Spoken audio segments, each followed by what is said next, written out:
जैसे एक प्लम्बर बनने के लिए भी आपको किसी का असिस्टेंट बनना पड़ता है, सीखना पड़ता है। इलेक्ट्रिशियन बनने के लिए भी करना पड़ता है। तो हम नाच गाना स्पेशली एक्टिंग के लिए कोई ट्रेनिंग क्यों नहीं लेते? इस इंडस्ट्री के लिए बहुत बार कहा जाता है, सोशल मीडिया पे तो हल्ला मचा दिया जाता है कि आउटसाइडर को बिल्कुल हेट किया जाता है, बिल्कुल चांस नहीं दिया जाता। ये दोनों बातों में इतना कॉन्फ्लिक्ट क्यों है? एनिमल फिल्म को कुछ भी गालियाँ दें या कुछ भी कहें, लेकिन आपको मिस्टर रणबीर कपूर का डेडिकेशन, उसकी मेहनत, वो जब सेट पर है और उसके पिछला जो प्रिपरेशन है, आलिया का जो प्रिपरेशन है, वो क्या भूख मर गई है? Theatre, TV, film, OTT, as an actor कितना फर्क पड़ जाता है प्रिपरेशन में और परफॉर्मेंस में? Do you want to join films? Don't know how? Watch and subscribe now. Join Films YouTube channel for thousands of free video lessons on how to join films.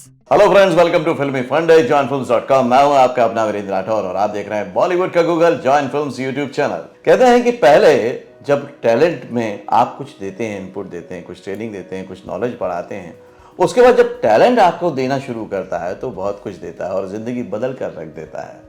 ऐसा बहुत सारे आर्टिस्ट के साथ होता है कि उनको ये मौका मिल पाता है, बहुत सारों के साथ होता है कि नहीं मिल पाता। जिनको मिलता है उनकी ज़िंदगी कितनी खुशगवार होती है, कितनी खूबसूरत होती है, मेरे साथ बताने के लिए Jayati Bhatia. Welcome to Join Films. नमस्ते, thank you so much for inviting me. Okay Jayati, शुरुआत से शुरू करें तो पहले आप डांस में थी, राइट?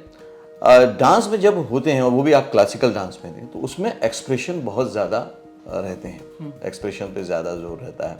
तो जब आप डांस कर रहे थे तब डांस के लिए एक हॉबी वाला पैटर्न था आपका, या था कि नहीं मेरे को प्रोफेशनल डांसर बनना है?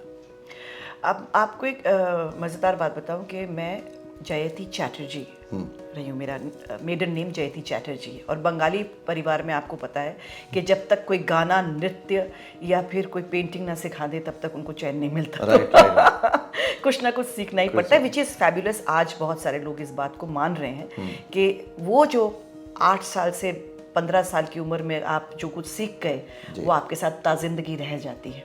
तो इसीलिए मुझे डांस में दिया गया, पहले म्यूज़िक में दिया गया था। बड़ा दुख हुआ मेरे पेरेंट्स को क्योंकि मैं इतना ख़राब गाती हूँ, तो उन्होंने कहा अब इसका क्या किया जाए, तो इसको डांस में दे देते हैं। तो that's how I joined Odissi dance. और ऊपर वाले की बड़ी कृपा है कि मुझे गुरु बड़े अच्छे मिले जीवन में। तो पहले तो गुरु दिवाकर खुंटिया, फिर गुरु मायधर राउत, पद्मश्री गुरु मायधर राउत, वो मेरे टीचर रहे। तो इसीलिए जब मैं डांस सीखना शुरू किया था तो इसी तरह से शुरू किया था कि कुछ सीखना है।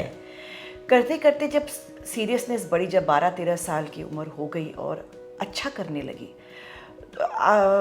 तो वो उस वक्त मेरे गुरुजी ने मुझे घुंघरू, हमारे वहाँ पे अरंगेत्रम नहीं होता, घुंघरू पूजन होता है ओडिसी में। तो ओडिसी में जब घुंघरू पूजन के लिए जब मुझे पहली बार स्टेज पर ला गया, मुझे बहुत अच्छा लगा। डर भी था, बहुत डर था।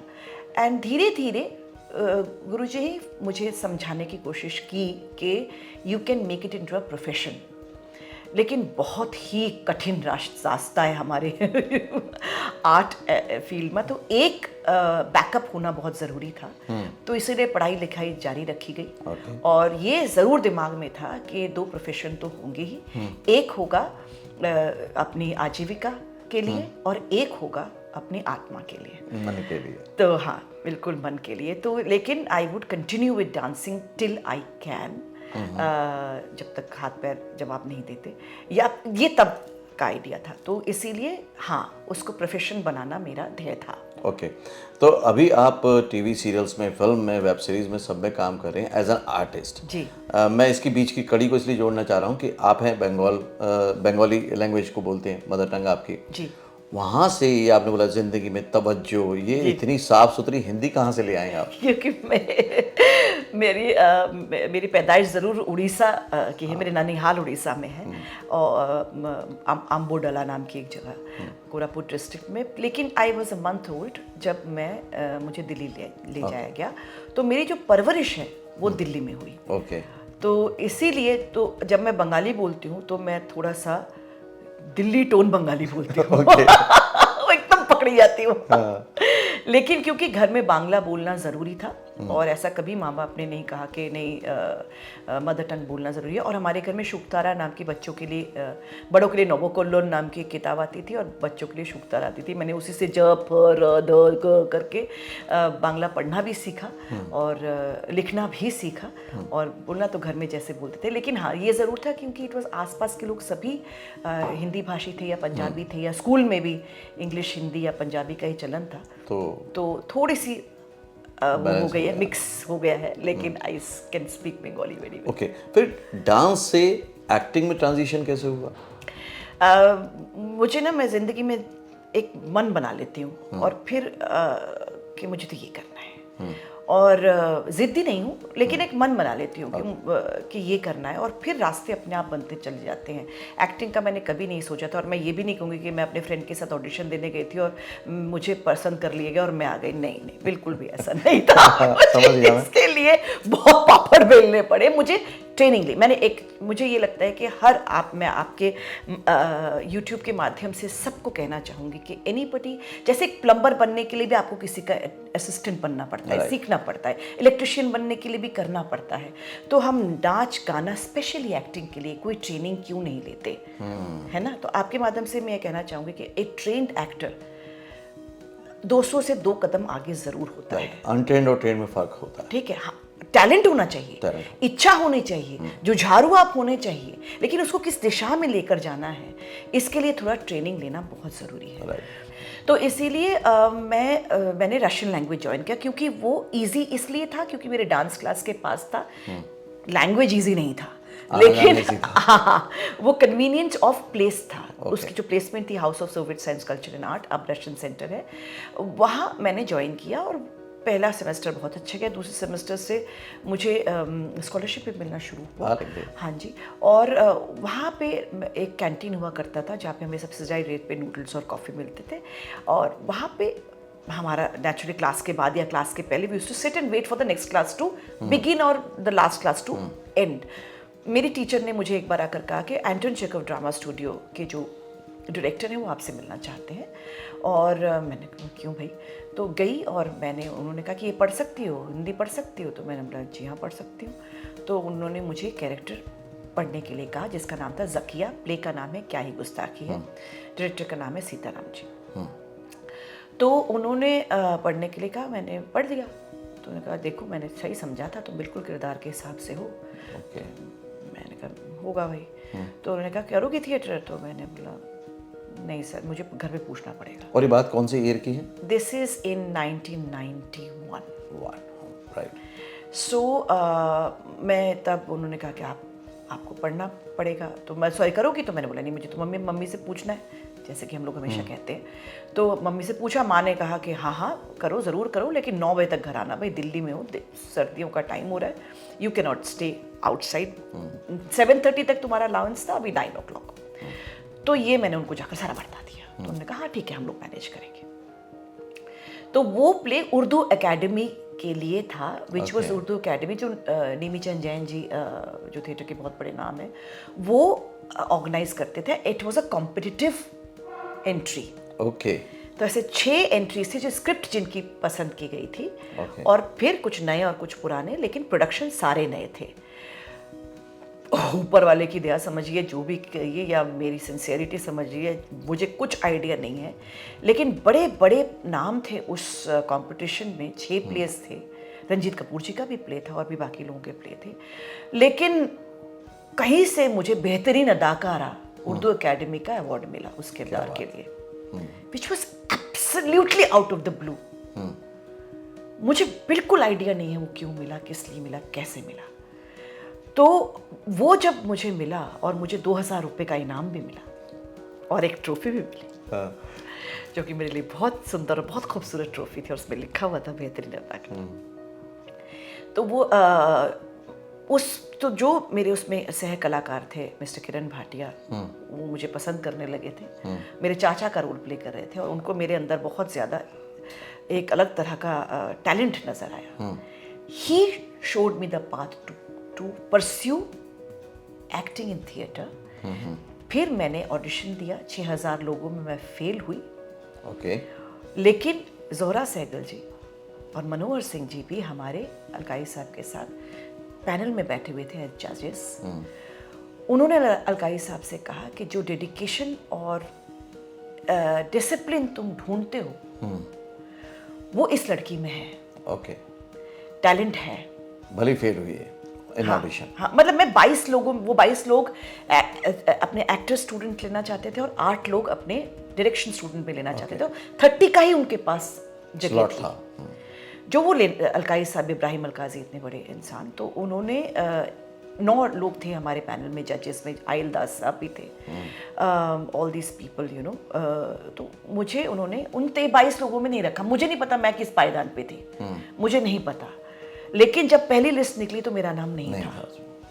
शाम को 5:30 बजे उन लोगों की, तब से लैंडलाइन हुआ करते थे, तो किरण के घर पे, तब तक मेरी शादी हो चुकी थी, किरण के घर पे, किरण जी के घर पे फ़ोन गया कि वहाँ से कॉल आया है। किरण जी ने ऐसे ही शाम को फ्रूट, एक ओमी की दुकान होती थी, वहाँ से सब लोग फ़ोन करते थे, घर पे फ़ोन किया, उनको कहा कि अरे वहाँ से फ़ोन आया भाई, तुम वो देखो जयती। मैं तब श्रीराम सेंटर रेपेट्री ज्वाइन किया हुआ था, क्योंकि अलकाई साहब ने कहा था कि नए लोगों को नहीं लेंगे। तब वो ज्वाइन कर चुकी थी, तो मैं वहाँ जॉब कर रही थी। सी ग्रेड था, 1500 रुपये महीने के मिलते थे, और बहुत अच्छा वक्त था, क्योंकि सुबह मैं डांस करती थी, शाम को मैं डांस करती थी, अपने क्लासेस जाती थी, और बीच में 9 to 5 मैं वहाँ जॉब करती थी। ओके, लेकिन ये फुल टाइम पूरा ये चल रहा था। हाँ, तो अलकाई साहब के वहाँ नहीं हुआ, तो मुझे लगा मैं यही करूँगी, क्योंकि एक जॉब भी मिल गई है और मज़े की जॉब है, और डांस भी करने को मिल रहा है। डांस क्लास से 2 गली दूर मेरी क्लास है, तो मैं जो सोचा था अच्छा चल रहा है। तो अलकाई साहब के नहीं हुआ, ये मेरा मलाल ही नहीं था, क्योंकि मैं क्या लूज आउट करूँगी, मुझे आइडिया ही नहीं था। आप जिस गली नहीं गए उसका मज़ा आपको पता ही नहीं, राइट। या उसकी वक़्त ही आपको मालूम नहीं। तो फिर शाम को जब आया तो पता चला कि मुझे इन 2 लोगों की वजह से सेलेक्ट कर गया। उनको लगा कि चलो ठीक है, क्योंकि उसने, तब तक मैं 10-11 साल डांस कर चुकी थी और परफॉर्मर थी। सवाल मुझसे पूछा गया था, अलकाई साहब ने पूछा था कि what is the difference for you in life between dance and theatre. तो मैं तब डांसर थी, तब मैंने कहा dance is my dedication, my devotion. Theatre could be my profession, and I've just come to try it out. I was very honest. तो अब तो एज ए एक्टर आपकी जर्नी चल रही है, और सक्सेसफुली जर्नी चल रही है। आपने जितने भी सीरियल्स किए, खासतौर से अगर बोलूँ कि इंडियन ऑडियंस में जो सीरियल से आपकी पहचान बनी है ना, वो गजब की बनी। आप जिस भी रोल में गए वहाँ पे आपने लोगों के दिल में भी जगह बनाई और अवार्ड भी जीतते चले गए। और खासतौर से ये जो ससुराल वर्ड है, ये आपके साथ अजीब जुड़ा हुआ है, क्योंकि अगर सपोर्टिंग रोल में हो रहा है तो ससुराल है जी। आपको दमदार वाला मिल रहा है तो उसमें है जी। और फेवरेट मतलब विलेन, ये क्या होता है? फेवरेट विलेन क्या होता है? जी हाँ, सबकी लाडली बेवो में।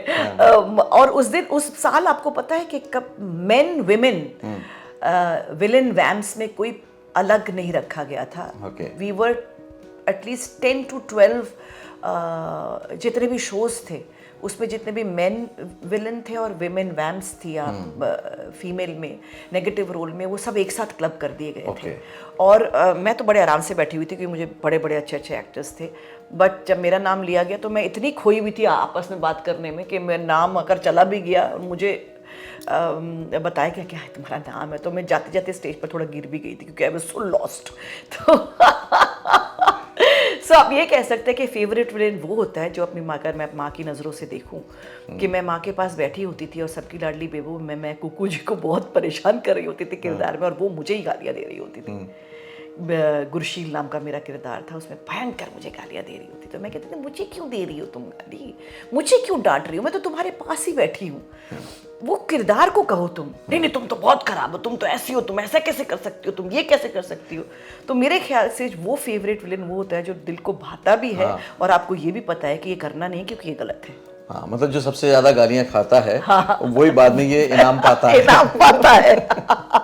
ग्रेट। तो सभी सीरियल्स में आपने बहुत कम आर्टिस्ट को ना जयती, मैं इसलिए बोल रहा हूँ आपसे कि ये मौका मिल पाता है कि वो डिफरेंट शेड्स ऑफ कैरेक्टर कर पाए टीवी में खास तौर से। तो ये आप सोच समझ के टारगेट करते थे, आपको मिलते थे, आपका भरोसा था, डायरेक्टर का भरोसा था, चैनल का भरोसा था, ये सब कैसे हुआ? क्योंकि इतने शेड्स मिल नहीं पाते नॉर्मली एक्टर को। मैं दो चीज़ें कहूँगी। एक, जो मैं मुंबई आई तब टेलीविज़न का गोल्डन पीरियड चल रहा था, ये भी है ना। तो हम जैसे लोगों के लिए जो थिएटर करके आए थे और जो थिएटर करना चाहते थे साथ में, उनके लिए टेलीविज़न वाज अ बून, क्योंकि फिल्मों के लिए एक अलग ही तरह की स्ट्रगल थी, जो शुरू में आकर मैंने की भी, लेकिन और मिला भी, लेकिन वो पथ थोड़ा कांटे वाला था। तो उसको फिर जाने दिया गया। हमारे पास टेलीविज़न का के लिए ऑप्शन था, सेफ था, अच्छा काम हो रहा था, बढ़िया डायरेक्टर्स थे जो आज जाकर फिल्म के डायरेक्टर्स बन चुके हैं। तो उनकी आप समझ सकते हैं कि उनकी बुद्धिमत्ता, वो ये सब, वो तब वक्त नहीं देख रहे थे कि दिन में कितने मिनट देने हैं। राइट, तब रियल वो एक डायरेक्शन काइंड ऑफ पैटर्न। जी हाँ। और जो साथ में जो आपके साथ काम भी करते थे वो भी सब बढ़िया काम करके आए हुए थे। तो आसपास देखकर भी सीखने को मिला, स्क्रिप्ट से भी मिला, अपने सीनियर्स को देखकर मिला कि what is how to conduct yourself on set, and एक काम के लिए जिस डेडिकेशन और जिस प्रोफेशनलिज्म की ज़रूरत होती है वो क्या होता है, वो भी समझने को मिला। तो इसीलिए मैं कहूँगी, और आपका डायरेक्ट जो कांटेक्ट होता था वो डायरेक्टर और प्रोड्यूसर से होता था। आप तब फ़ोन उठाकर, मैं 1996-97 में मुंबई आई, और आप डायरेक्टर प्रोड्यूसर की टेलीफोन डायरेक्टरी निकालते थे और फिर आप फ़ोन करते थे और कहते थे कि मैं श्री इब्राहिम अलस्काजी की स्टूडेंट हूँ, मैं थिएटर करके आई हूँ, मैं आपसे मिलना चाहती हूँ, आई वॉन्ट टू वर्क। तो आपको डायरेक्टर प्रोड्यूसर 15 मिनट अपना समय देते थे। तो इसीलिए हम फिल्म प्रोड्यूसर्स, मतलब यश चोपड़ा जी से भी मैं मिल चुकी हूँ क्योंकि उन्होंने अपना वक्त दिया। मैं सुभाष घई जी से भी मिल चुकी हूँ क्योंकि उन्होंने अपना वक्त दिया, ठीक है। और जो टेलीविज़न के डायरेक्टर्स थे, प्रोड्यूसर्स थे, बड़े सपना जोशी, सपना वाघमारे जो इस वक्त बहुत बढ़िया डायरेक्टर हैं, थिएटर से हैं, उनसे मेरी दिल्ली में मुलाकात हुई थी। मुंबई आने के बाद मैंने उनको फ़ोन किया कि मुझे मदद कीजिए, तो वो मुझे एकता कपूर जी से मिलवाने लेकर गई थी। एंड दैट, और एकता कपूर ने मेरा कोई ऑडिशन नहीं लिया था, सिर्फ आधा घंटा बात की थी। मैं मानो या ना मानो नाम के एक शो के लिए गई थी जिसमें उन्होंने मुझे कास्ट नहीं किया, और एक हफ्ते बाद उन्होंने फ़ोन करके, उनके ऑफिस से फ़ोन आया और उन्होंने कहा कि हम एक पायलट बना रहे हैं इतिहास नाम का, आप उसमें कास्ट हो गई हैं। सिर्फ डायरेक्टर गोगी आनंद जी से आपको बात करनी होगी फ़ोन पर, क्योंकि वो पूना पहुंच चुके थे। तो मेरी उनके ऑफिस जाकर, बालाजी के ही ऑफिस जाकर उनसे बात हुई। उन्होंने कहा, अलकाजी के स्टूडेंट हो? मैंने बोला हाँ जी। हिंदी अच्छी बोल लेती हो? मैंने कहा जी। अच्छा, अच्छे से काम करोगी? मैंने कहा जी, मैं बहुत अच्छे से काम करूँगी, आ जाओ कल। तो फिर जैसे पूरी टीम गई वैसे मैं साथ में गई। This is how I got my first work. I met Sachin ji, Sachin Pilgaonkar ji. उन्होंने कहा कि आवाज़ बहुत अच्छी है, डबिंग करोगी? मैंने बोला नहीं करूँगी। तो उन्होंने कहा, इंडस्ट्री है, मुंबई है, खर्चा चलाने के लिए, अच्छा काम करने के लिए वेट करना पड़ता है, तो करो। Dubbing is a good source. Yes. तो और उन्होंने कहा मैं फ़ोन करूँगा। मैंने बोला कौन है मुंबई में इतने बड़े आदमी, कौन मुझे फ़ोन करेंगे? पीपी नंबर हुआ करता था। पीपी अगर आप जानते हो, आज के लोगों के लिए बता दूं कि दुकानों में फ़ोन होता था, हम अपने नंबर छोड़ के आते थे। तो वहाँ उनका फ़ोन आया क्योंकि तभी वही नंबर था, और उन्होंने फ़ोन करके कहा कि जाओ सुभाष स्टूडियो में जाकर आवाज़ को ऑडिशन देकर आओ। Imagine these were the people I came to Mumbai too, जिन्होंने मेरी मदद की। मैंने कभी डबिंग नहीं की, लेकिन उन्होंने मुझे बुलाकर तू मैं काम दिया। 10 दिन के बाद कि तू मैं करोगी? मैंने जी करूँगी। आप जिस तरह से पूरा बता रहे हैं कि इसने मदद की, उसने टाइम दिया मिलने का, सारे बड़े बड़े नाम हैं, और वहीं पे इस इंडस्ट्री के लिए बहुत बार कहा जाता है, सोशल मीडिया पे तो हल्ला मचा दिया जाता है कि आउटसाइडर को बिल्कुल हेट किया जाता है, बिल्कुल चांस नहीं दिया जाता। ये दोनों बातों में इतना कॉन्फ्लिक्ट क्यों है? देखिए, मैं ये कहूँगी कि आप अगर परसेंटेज में देखें तो हम 80% आउटसाइडर ही हैं। आउटसाइडर ही, ठीक है। या जिनको इनसाइडर बोल रहे हैं वो भी कभी आउटसाइडर थे। राइट। उनकी अगली जनरेशन इनसाइडर हो गई है। तो इनसाइडर आउटसाइडर की बात नहीं है। ये ज़रूर है कि जो इनसाइडर्स होते हैं, अगर हम नेपोटिज्म की बात करें इस इंडस्ट्री में, हमारी इंडस्ट्री में, हम थिएटर में हमने देखा है, थिएटर के बच्चे भी थिएटर में हैं, है ना, और एक्टर्स के बच्चे एक्टिंग में, डायरेक्शन के बच्चे डायरेक्शन में हैं। तो इसमें कोई नई बात तो है नहीं। और हम कोई, ये ज़रूर है कि हम जैसे ज़ीरो से शुरू करते हैं, वो 5 पायदान पे होते हैं। राइट, ठीक है। 5th सीढ़ी पे उन लोगों को इतना ज़रूर मिल जाता है, क्योंकि बचपन से वो इसी इंडस्ट्री में बड़े हुए हैं, उन्हीं लोगों को अंकल आंटी चाचा मौसा ये सब बोलकर बड़े हुए हैं, तो उनका एक्सेस ईजी है, उनको एक्सपोजर भी ज़्यादा मिला है, एक्सपोजर भी ज़्यादा मिला है, तो उनका एक्सेस भी ज़्यादा है ना उनको। वही मैंने कहा कि जो हम फ़ोन करके घुमाते हैं कि हम फलाना फलाना है, वही कहते हैं कि अंकल हमें आज मिलना है, आई वांट टू वर्क, या aunty I want to work, या sir I want to work, I want to, तो बोले या बेटा व्हाई नॉट। फिर वो उनको काम, कितने लोगों को ऐसे थोड़ी ना कि जो आप आते हैं उनको काम दे देते हैं, नहीं देते हैं।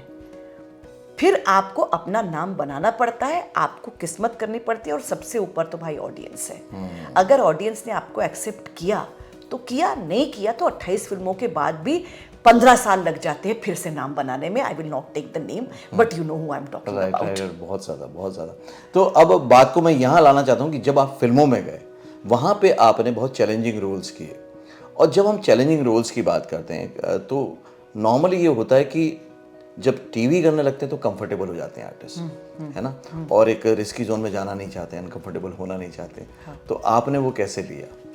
क्योंकि मैंने शुरू से टेलीविजन में भी अनकंफर्टेबल रोल्स लिए। ससुराल सिमर का आया तब मेरा बिल्कुल दिल नहीं था, मैंने बहुत कोशिश की, जबकि मैं लोगों को कहती थी कि मुझे कोई इंटरेस्टिंग रोल चाहिए, मुझे इंटरेस्टिंग रोल चाहिए। मुझे एक बार रेणुका शाहनी जी ने कहा था कि जब कन्यादान बहुत फेमस हो गया तो मैंने कहा कि सब लोग मुझे आकर बहुत बहुत कंग्रेचुलेशन करते हैं, लेकिन मुझे कोई नया काम नहीं देता।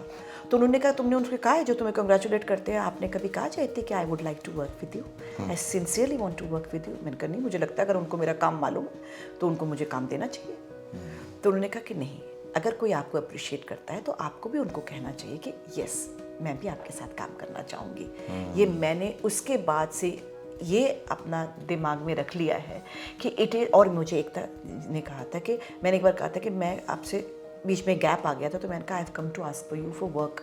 तो she said and I was very shy, तो she said why we worked earlier.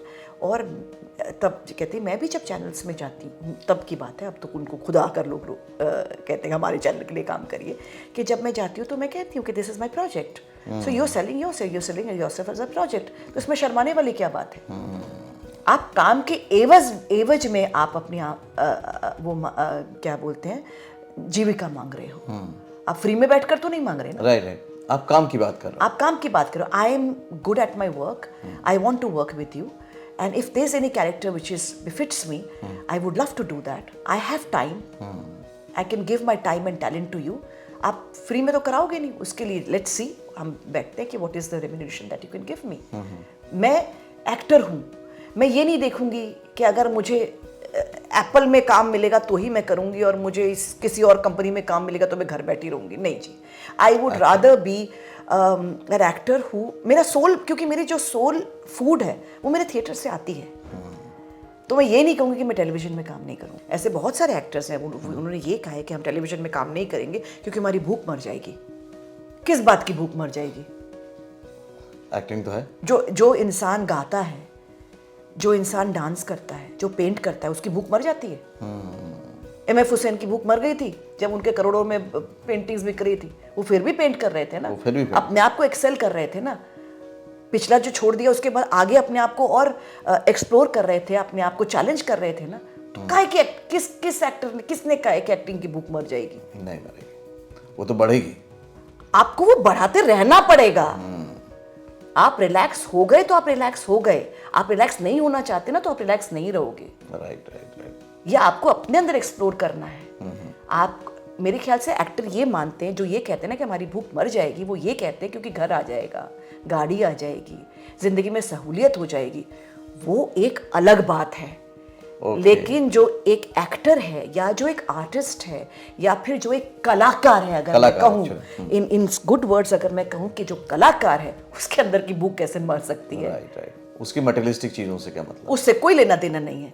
क्योंकि जो कलाकार है, खाना पीना, घर वालों को सहूलियत देना, अपने लिए सहूलियत देना, कोई मिस्टर बच्चन की भूख मर गई है? इतना बड़ा एग्जाम्पल। राइट। शाहरुख की भूख मर गई है, उन लोगों की भूख मर गई है। आज विकी कौशल की क्या भूख मर जाएगी? नहीं, वो तो बढ़ेगी वक्त के साथ, है ना? बढ़ानी पड़ेगी। आप एनिमल फिल्म को कुछ भी गालियां दें या कुछ भी कहें, लेकिन आपको मिस्टर रणबीर कपूर का डेडिकेशन, उसकी मेहनत, वो जब सेट पर है और उसके पिछला जो प्रिपरेशन है सैम बहादुर करने के लिए, मिस्टर विकी कौशल का जो प्रिपरेशन है, या फिर जितने भी रणवीर सिंह का जो प्रिपरेशन है, तो आलिया का जो प्रिपरेशन है, वो क्या भूख मर गई है? नहीं मरी ना।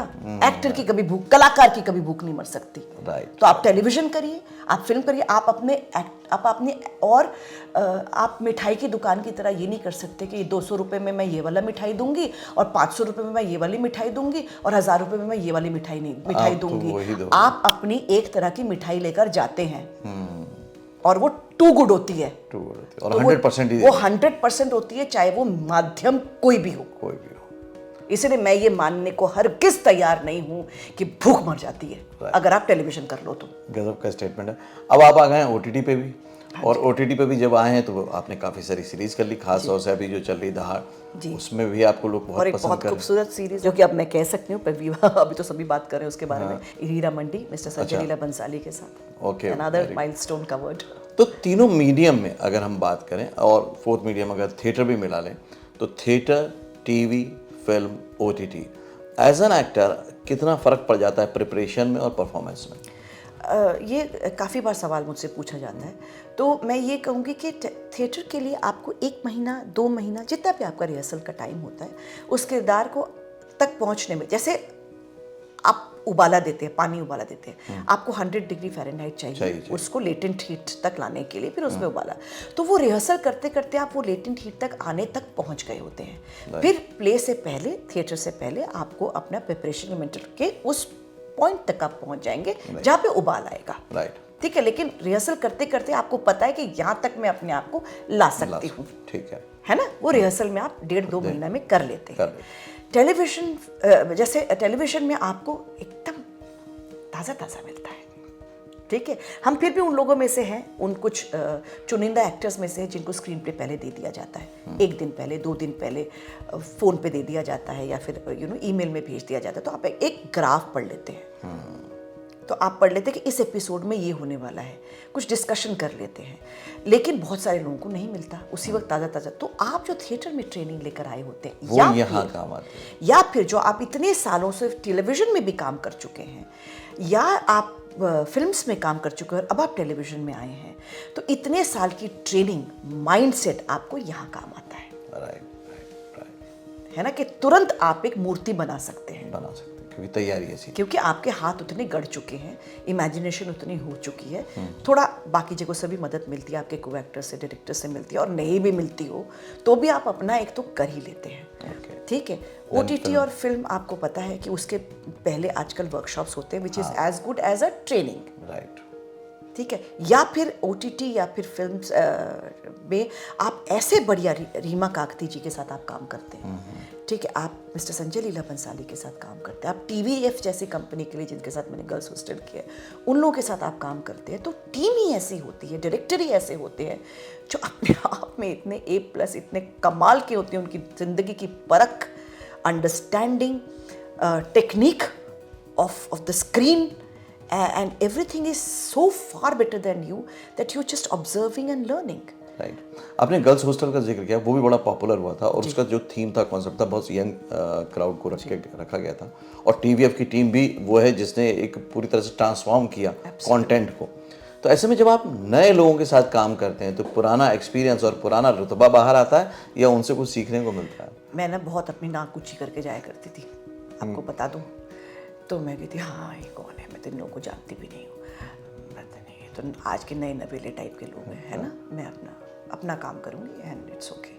And I saw those girls working, and I realised nothing comes easy, nothing comes easy, and you must go to every project with complete humiliation. मतलब अपना हम्बलनेस लेकर आप ह्यूमिलिटी के साथ जाइए, humiliation is a wrong word, humility के साथ जाइए, पूरी हम्बल के साथ जाइए, क्योंकि वहाँ उन लोगों को मैं वो काम करते हुए देखती थी, और मैं सोचती थी कि ये सब अपने काम में, जब मुझे कहा कि ma'am we have worked on our character like this, I worked on my character like this, तो मैंने बोला अच्छा ये सब भी काम करके आए हैं, सब बुद्धिमान हैं, और वो वही एक्सेल कर रहा है जो बुद्धिमान है। जिन्होंने अपने आप को पुश नहीं किया, they have not pushed the envelope, they are not successful, they are not successful. किस्मत में ऐसा नहीं मैं कहती कि किस्मत काम नहीं करता, 5-10% अभी भी ऐसे हैं आपको लगता है कि भाई यहाँ कैसे पहुँच गई तुम, ठीक है, कैसे हो रहा है ये सब तुम्हारे साथ, लेकिन mostly I am in awe of them, I am complete in awe of these actors who are doing such wonderful work.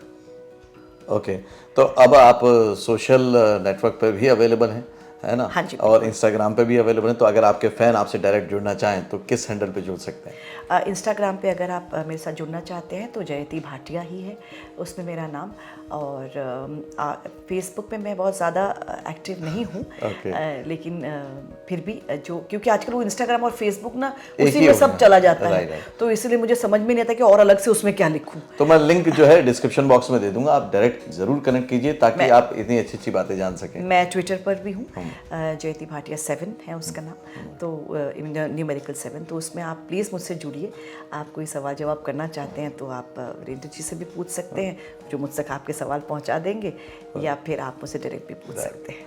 Thank you जयती जी, थैंक यू वेरी मच, बहुत अच्छा लगा और बहुत कुछ जानने को, सीखने को, इन डेप्थ नॉलेज मिली मुझे फिल्म इंडस्ट्री के बारे में, टीवी इंडस्ट्री के बारे में। जी थैंक यू, बहुत बहुत धन्यवाद। ओके, तो मेरे साथी जयती जी, आपने अगर वीडियो को अच्छे से देखा है तो अब आप समझ जाएंगे कि आपको अगर तैयारी करनी है, आपको अगर एक्टर बनना है तो किन किन चीज़ों की ज़रूरत है।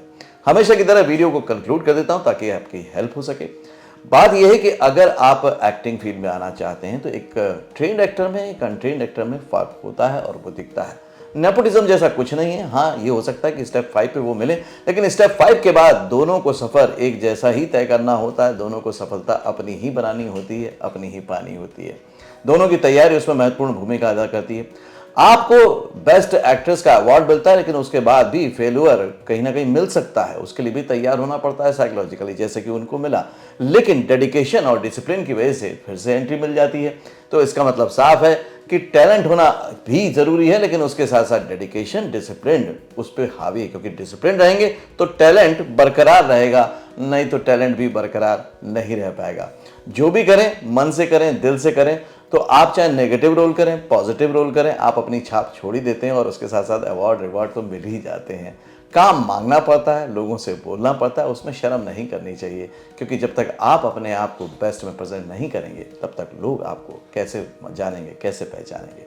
आपने इस वीडियो से क्या सीखा, क्या समझा, क्या लाइफ में तब्दीली लाने वाले हैं, मुझे कमेंट करके ज़रूर बताइएगा। अगले वीडियो में फिर से मिलता हूँ, तब तक के लिए देखते रहिए, सीखते रहिए, जमे रहिए। All the very best. Actor बनने का सबसे आसान तरीका अवार्ड विनिंग एक्टिंग गुरु वीरेंद्र राठौर का best seller acting method switch on switch off acting method है। इस कोर्स से सीखकर आप भी कुछ ही दिनों में एक बेहतरीन एक्टर बन सकते हैं, जिसे साबित करते हैं इसके अमेजिंग Amazon और Google के ratings and reviews. Switch on switch off acting method अभी तक का सबसे सरल और प्रभावी मेथड है, जो आपके समय और महंगी फीस दोनों को बचाता है। Switch on switch off acting method course book आपको Amazon, Flipkart, join films website पर अवेलेबल है।